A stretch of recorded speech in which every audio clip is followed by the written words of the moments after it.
अस्सलामु अलैकुम वरहमतुल्लाहि वबरकातुहू। अल्हम्दुलिल्लाहि रब्बिल आलमीन, अल्लाहुम्मा सल्लि अला मुहम्मद व अला आलि मुहम्मद। आज की इस नशिस्त में हम एक अहम मामला जो कि हज़रत अबू बकर सिद्दीक़ रज़ियल्लाहु तआला अन्हु की खिलाफत के हवाले से अक्सर लोग उठाते हैं। ख़ास तौर पे उसमें कुछ ऐसे लोग जिनको दीन की कुछ समझ नहीं, हज़रत अली की लाइफ के बारे में कोई फ़हम नहीं, जैसे जनाब हसन अल्लाह यारी साहब, वो अक्सर वीडियोज़ ऐसी रिकॉर्ड करवाते हैं जिनके हम आपको थंबनेल्स भी कुछ दिखाते हैं, जिसके अंदर वो हज़रत अबू बकर सिद्दीक़ रज़ियल्लाहु अन्हु की खिलाफत के बारे में या इवन उनके ईमान तक के बारे में बातें करते हैं।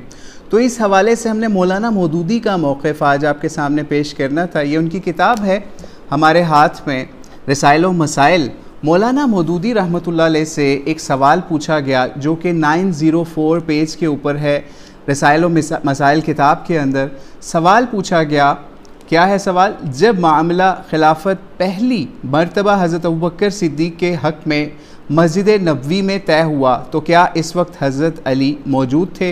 अगर नहीं तो इनको बुलाया गया या नहीं? ये सवाल पूछा गया। तो इसका मौलाना मौदूदी ने क्या जवाब दिया वो सुनिए। सवाल वाक़यात से बेखबरी पर मबनी है। मामला खिलाफत मस्जिद नबवी में नहीं बल्कि सक़ीफ़ा बनी साइदा में इस रात तय हुआ था जिसकी शाम को हुज़ूर अलैहिस्सलातु वस्सलाम का इंतकाल हुआ। इस वक्त मुहाजिरीन व अंसार में से कोई भी वहाँ बुलाया हुआ नहीं गया हुआ था। दरअसल इन अंसार का एक बड़ा गिरोह इस जगह जमा हो गया था और ख़िलाफ़त के मामले को या मसले को तय करना चाहता था। जूँ ही कि इनके इस इज्तिमा और इरादे की इत्तला हज़रत अबू बकर, उमर, हज़रत उबैदा रज़ियल्लाहु तआला अन्हुम को हुई, वो फ़ौरन वहाँ पहुँच गए और एक फ़ितना अज़ीम का दरवाज़ा बंद करने के लिए उन्होंने इसी वक्त अंसार की इस जमात को समझा बुझा कर इस मसले का एक ऐसा फ़ैसला तस्लीम करा लिया जिसमें उम्मत की खैर थी। वो वक्त आदमी भेज कर लोगों को घरों से बुलाने का न था। अगर ये तीनों हजरात ज़रा सी ताख़ीर भी कर गए होते तो वहाँ मुसलमानों के दरमियान एक बड़ी खाना जंगी की बिना पड़ गई होती जो बाद के फितना इर्तदाद में इस्लाम और मुसलमानों के लिए मोहलिक साबित होती। इस हालत में कोई साहिब अक़ल आदमी ये तजवीज़ लेकर नहीं उठ सकता था कि साहिबो 2-4 रोज़ इस मामले को मुलतवी रखो, कल रसूल सल्लल्लाहु अलैहि वसल्लम की तजहीज़ व तकफ़ीन से फ़ारिग़ होकर एक कॉन्फ्रेंस का ऐलान करेंगे और फिर इसमें यह मसला तय कर लिया जाएगा कि हुज़ूर इस्लाम का जानशीन कौन होगा। इस तरह की तजवीज़ पेश करने के मानी ये होते कि एक तरफ तो सरकार रिसालत माब सल्लल्लाहु अलैहि वसल्लम के वफ़ात पाने की ख़बर अरब के मुख्तलिफ़ हिस्सों में तसरीह के साथ फैलती कि कोई शख्स आपकी जगह यानी आप अलैहिस्सलाम की जगह उम्मत का काम संभालने के लिए मुकर्रर नहीं हुआ है, और ये चीज़ इन अनासिर की हिम्मतें कई गुना बढ़ा देती जो इस्लाम के ख़िलाफ़ बगावत बर्पा कर देने के लिए मौका के मुंतज़िर बैठे थे। और दूसरी तरफ मुजव्वज़ा कॉन्फ्रेंस के इनेकाद से पहले अंसार के दरमियान ये राय पुख्ता हो चुकी होती कि खलीफा या तो कोई अंसार होना चाहिए या फिर एक अमीर अंसार में से और एक मुहाजिरीन में से होना चाहिए। हज़रत उमर की बसीरत इस गलती के नताइज को अच्छी तरह समझ रही थी, इसलिए उन्होंने वहीं इस मसले का तस्फिया करा लेना ज़रूरी समझा ताकि किसी को फितना के परवरिश पाने का मौका ना मिले। बिला ताख़ीर इस शख्स की खिलाफत पर बैत करा ली जिसे तमाम अरब रसूल सल्लल्लाहु अलैहि वसल्लम के दस्ते रास्त की हैसियत से जानता था, जिसके मुतल्लिक दोस्त और दुश्मन सब की ये राय थी या ये राय रखते थे कि मुसलमानों में हुज़ूर इस्लाम के बाद अगर दूसरे दर्जे की कोई शख्सियत है तो इसकी है, यानी हज़रत अबू बकर सिद्दीक़ की। दूसरे रोज़ सुबह मस्जिद नबवी में जो इज्तिमा हुआ वो बैत आम के लिए था, ना कि मसला खिलाफत का तस्फिया करने के लिए, जैसा कि आपके दोस्त समझ रहे हैं यानी जिन्होंने सवाल किया है। इस वक्त खिलाफत के इस मसले को जो रात बड़ी मुश्किल से तय हुआ था, असर नो बहस के लिए खोलने के कोई मायने ही ना थे, और ये अगर बहस के लिए खुल सकता था तो इस तरह या इसी तरह के आम मुसलमान रात की करारदाद को कबूल करने से इनकार कर देते।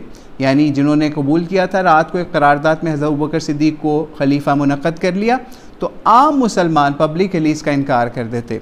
लेकिन जब उन्होंने इस फ़ैसले से यानी आम मुसलमानों को मुतला किया गया तो सब ने इसे बखुशी कबूल कर लिया और बैत के लिए टूट पड़े। सवाल ये है कि इस आम या कबूल आम की सूरत में आखिर क्यों इसे नए सिरे से एक तस्फिया तलब मसला बनाकर बहस के लिए सामने रखा जाता है। ये मौलाना मौदूदी ने सवाल का जवाब दिया जिसको हमने 904 रसाइल व मसाइल से आपके सामने पढ़ा, जिससे ये चीज़ वाज़िया हो जाती है कि हज़रत अबू बकर सिद्दीक़ की खिलाफत को कबूल आम हासिल था। और ये हसन अल-यारी जैसे लोग जो आज मसला उठाते हैं हज़रत अबू बकर सिद्दीक़ के ईमान के ऊपर या फिर उनकी खिलाफत के ऊपर या इस्लाम और कुफ़र के मसले के ऊपर, तो उनसे बड़ा जाहिल कोई नहीं है। क्योंकि आप ख़ुद सोचिए, क्या मौला अली की गैरत ये गवारा करती, क्या अहले बैत की ये गैरत गवारा करती, क्या सहाबा की आम मुसलमानों की गैरत ये गवारा करती कि नबी इस्लाम अगर हज़रत अली की खिलाफत का ऐलान करते और पूरी मुसलमान उम्मत हज़रत अबू बकर सिद्दीक़ को अपना खलीफा बना लेती।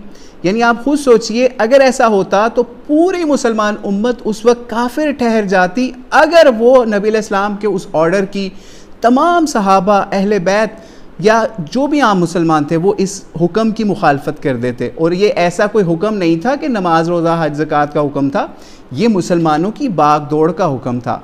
अगर इसका ऐलान होना होता तो ये मुसलमानों के लिए पब्लिक ऐलान होता। जैसे मिसाल के तौर पे नबी इस्लाम की दुनिया से रुखसत से चंद माह पहले हज हुआ था, तो उसके ऊपर इतना बड़ा ऐलान हो जाता, ठीक है, कि अब मुसलमानों का खलीफा ये अली होगा या ये फ़लाँ होगा या फ़लाँ होगा। तो इसलिए इससे पता चला कि कोई मुसलमान इस तरीके से काफिर नहीं हुआ नबी इस्लाम के हुक्म का इनकार करके, बल्कि सब ने कंसेंसस के साथ और हज़रत अली ने भी उन सब के साथ मिल के हज़रत अबू बकर सिद्दीक़ को खलीफा मुकर्रर किया, मुंतखब किया, उनके हाथों पे बैत की। और आखिर में एक और बात जो कि मौलाना मौदूदी ने भी इस किताब के अंदर एक और सवाल के जवाब में लिखी कि आपको याद होगा वो रवायत भी जिसके ऊपर एक बहुत बड़ा अहले हदीसों के यहाँ तमाशा लगा था कि हज़रत अबू सुफियान ने हज़रत अली को आके इस मसले के ऊपर कहा कि इस तरह से जो हज़रत अबू बकर सिद्दीक़ खलीफा बन गए हैं, तो हम अगर आप चाहते हैं आपकी हमायत के अंदर प्यादे और घोड़े और सारी चीज़ें आपकी हमायत के लिए सिपाहियों से पूरा शहर भर देते हैं